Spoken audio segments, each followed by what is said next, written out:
नमस्कार दोस्तों। आज मैं फिर से अपनी एक वीडियो लेके आया हूँ जो कि है शेयर मार्केट। शेयर मार्केट की वीडियो मैं लेके आया हूँ। ठीक है, तो मैंने सोचा कि अब बिजनेस के बाद मैं शेयर मार्केट के भी बारे में बता दूँ कि शेयर मार्केट होता क्या है। तो चलिए उसकी डेफिनेशन पढ़ते हैं। शेयर मार्केट, इसकी डेफिनेशन की बात करें तो a set of exchange and other venues where share of publicly held companies are bought and sold. कि ये स्टॉक मार्केट होता है, इसमें जो आपके पास स्टेक होते हैं, एक्सचेंज होते हैं या फिर वेन्यूज़ होते हैं जहाँ पे आप शेयर्स को पब्लिकली जो कंपनी है वो खरीदती या बेचती है। अगर मैं आम भाषा में बात करूँ तो स्टॉक मार्केट में से आप शेयर्स को खरीद सकते हैं या बेच भी सकते हैं। जैसे हम रियल एस्टेट में प्लॉट खरीदते हैं वैसे यहाँ पे हम शेयर्स खरीदते और बेचते हैं। बस फ़र्क इतना है कि हमें बहुत ज़्यादा क्वांटिटी में अपने बजट के अकॉर्डिंग शेयर्स मिल जाएंगे कि कितने और कितनी भी अमाउंट की हम शेयर्स खरीद सकते हैं। तो अगर हम इंडिया में बात करें कि इंडिया में शेयर्स और आप कहाँ से खरीद सकते हैं, तो उसके लिए हमारे पास BSE होती है, जो कि आप स्क्रीन पर देख रहे हो। ये हमारी BSE है, ठीक है। और ये जो हमारी NSE है, आपको स्क्रीन पर दिख ही रहा होगा। ये हमारी NSE है और ये हमारी BSE है। BSE NSE का मतलब बॉम्बे स्टॉक एक्सचेंज और नेशनल स्टॉक एक्सचेंज, जहाँ से आप अपना डीमैट अकाउंट बनवा सकते हो और फिर ब्रोकर से आप शेयर खरीद सकते हो या फिर बेच सकते हो। तो अगर ये तो बात थी स्टॉक मार्केट में आप शेयर कहाँ से खरीद सकते हैं। ज़रूरी नहीं है कि आप BSE से या फिर NSE से खरीदें। आपके पास ऑप्शंस बहुत ज़्यादा हो जाते हैं। ऑनलाइन भी आप खरीद सकते हो, ट्रेडिंग ऐप होते हैं। तो हम ये बात नहीं करें कि कहाँ से खरीद सकते हैं क्या से नहीं। आज हम बात करने वाले हैं स्टॉक मार्केट क्या होता है। तो उदाहरण के रूप में हम बात करें तो स्टॉक मार्केट काम कैसे करता है, तो इसके लिए हम उदाहरण लेते हैं एक बिजनेसमैन की और एक कंपनी की। मान लीजिए एक ये बिजनेसमैन है जिसने अपनी कंपनी खड़ी करी है, ठीक है। तो ये मान लीजिए ये उसकी कंपनी है। अब ये चाहता है कि मैं अपनी कंपनी को बढ़ाऊं। तो सभी चाहते हैं कि मैं अपनी कंपनी को बढ़ाऊं और अपने एम्पायर को ज़्यादा से ज़्यादा बड़ा करूं और अपने कॉम्पिटिटर्स को टक्कर दे सकूं। तो इसको भाई चाहिए था पैसा, कैपिटल। मतलब हर चीज़ को आगे बढ़ाने के लिए बिजनेस में चाहिए होता है कैपिटल और इन्वेस्टमेंट, जो कि उन्हें मिल सकता है IPO के द्वारा, मतलब इनिशियल पब्लिक ऑफरिंग। अब ये बिजनेसमैन जो आप देख रहे हैं, ये बिजनेसमैन कहाँ जाएगा? अब ये बिजनेसमैन जाएगा NSE या PSE के पास और वहाँ पे जाकर अपनी जो ये मैंने कहा था अपनी जो ये कंपनी है इसके लिए इसको लिस्ट करेगा ताकि ये इसको पैसा मिल सके, ठीक है।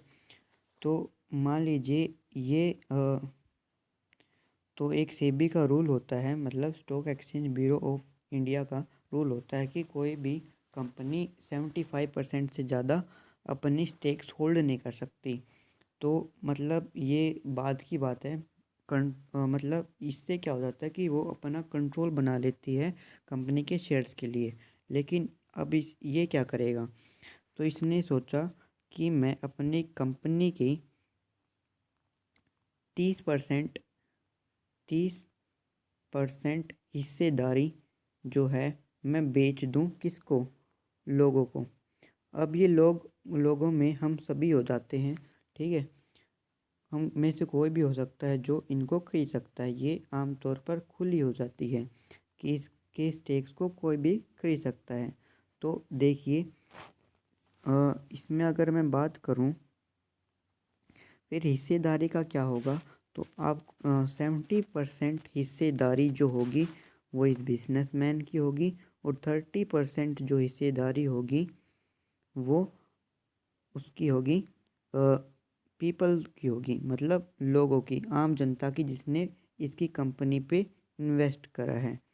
कौन सी कंपनी पे इन्वेस्ट करा है? जो इस बिजनेसमैन की कंपनी है।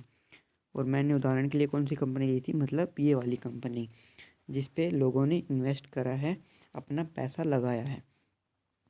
तो ये बंदा करेगा क्या? बिजनेसमैन जो मैंने ये दिखाया है ये करेगा क्या?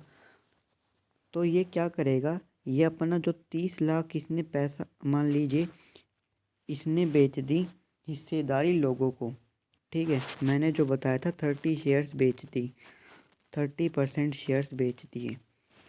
तो इसने क्या करा, अपनी 1% शेयर की वैल्यू कितनी रखी, 1% शेयर की वैल्यू इसने रख दी 1 लाख की। मान लीजिए 1 लाख,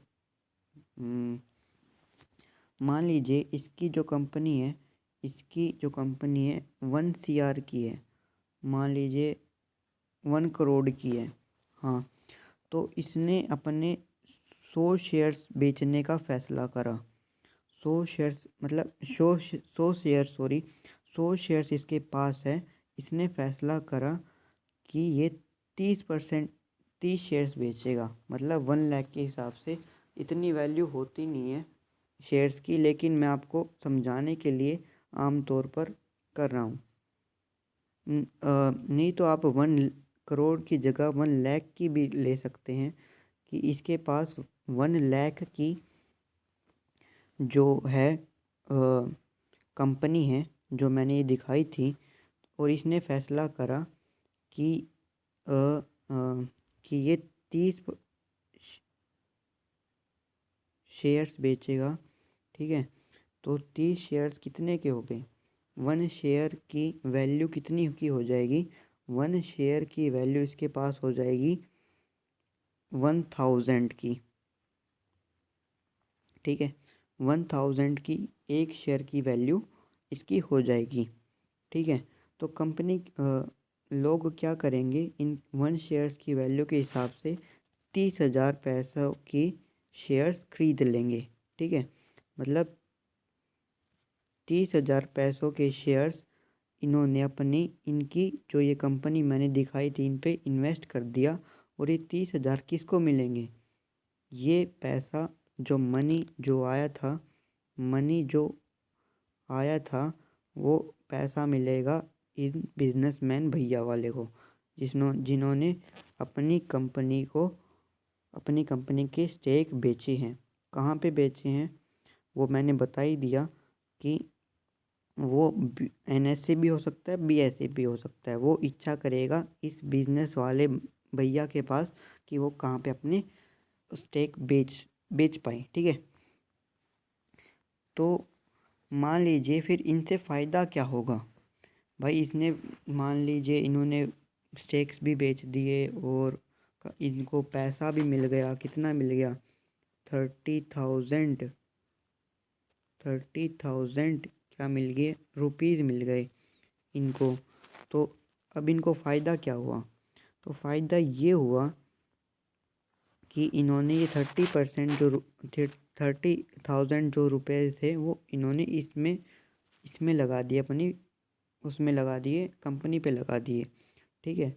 और 1 साल बाद जो मुनाफा हुआ वो वो उनसे इनकी नेटवर्थ बढ़ गई। मान लीजिए कि इनकी कंपनी की नेटवर्थ होगी 1.5 लैक्स, 1.5 लैक्स हो गई, जो 1 साल पहले कितनी थी, सिर्फ 1 लाख थी, और 1 साल के बाद कितनी हो गई, 1.5 लैक्स हो गई। मतलब 1 साल में जो इनकी कंपनी ने अपनी नेटवर्थ में कितने की बढ़ावा कर दिया, मतलब 50,000 का इन्होंने अपनी कंपनी में बढ़ावा कर दिया।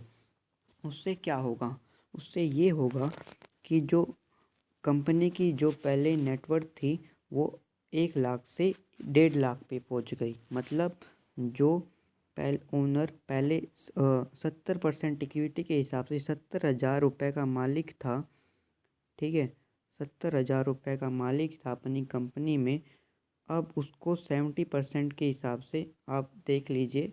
मैंने कैलकुलेट नहीं करा मैं भी।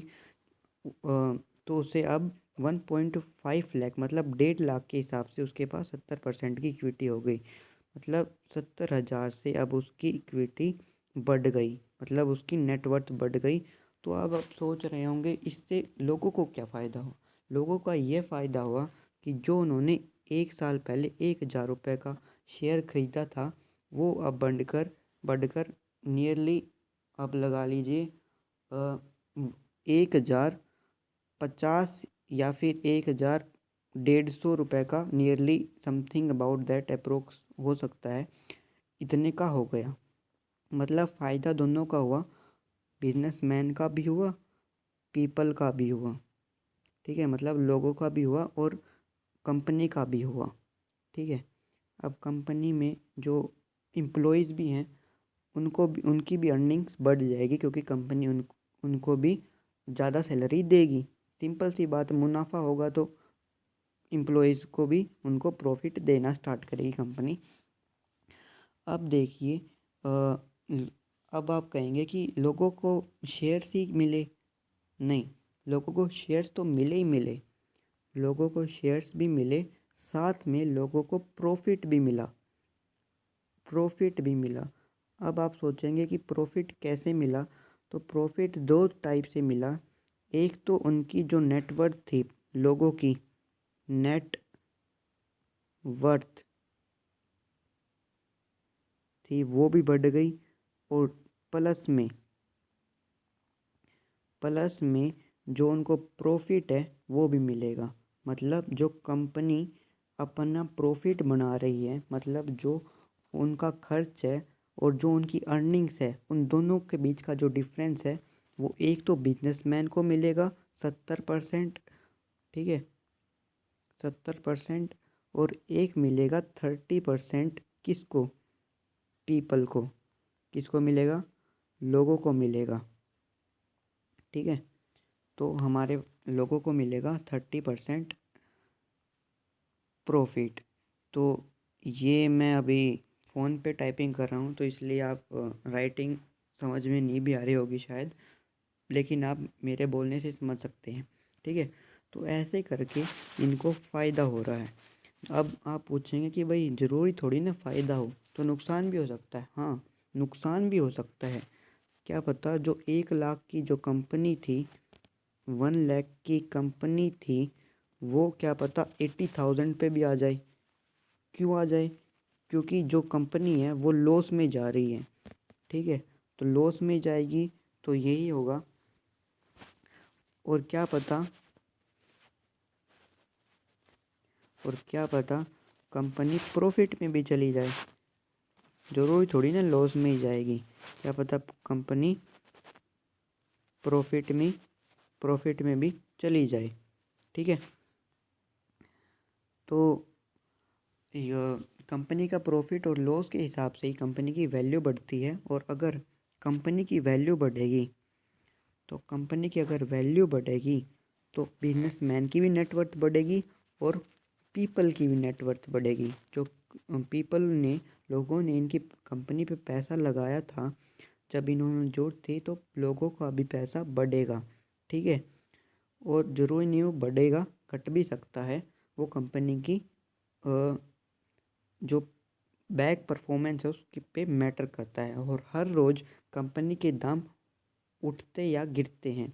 तो आपने देखा भी होगा कि जो स्टॉक मार्केट होता है वहाँ पे लिस्ट होती है, ठीक है, जो हर रोज़ सुबह होती है, जिसमें परसेंटेज के हिसाब से कंपनी के मान लीजिए कंपनी का स्टॉक दिखाते हैं कि भाई इतने % उनका प्रॉफिट हुआ है, तो उनकी मतलब नेटवर्थ बढ़ जाती है। और कंपनी की नेटवर्थ बढ़ेगी तो बिजनेसमैन को भी फ़ायदा होगा और जो पीपल होगा उनको भी फ़ायदा होगा। तो आई होप ये वीडियो आपको अच्छी लगी। अगर आपको ये वीडियो अच्छी लगी तो इसको प्लीज़ ज़्यादा से ज़्यादा लाइक करिएगा, शेयर करिएगा, सब्सक्राइब करिएगा। तो बस आज के लिए बस इतना ही। अगली वीडियो में आपके साथ बात करूँगा।